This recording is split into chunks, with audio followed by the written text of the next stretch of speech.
po yung palaya natin. Mukha rin po yun. Yan po yung balag. Araro na po yan, oh.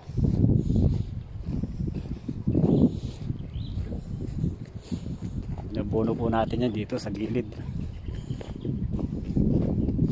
Tapos tinabunan.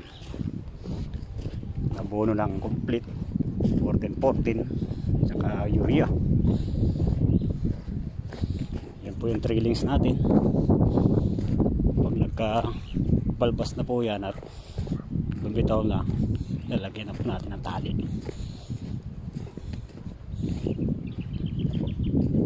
Preparation na po para sa patubig. Kaya nararo na po natin. Ayan po, dito na lang. Update ko kayo sa next video. Please follow, subscribe, like and share. Thank you mga ka-farming.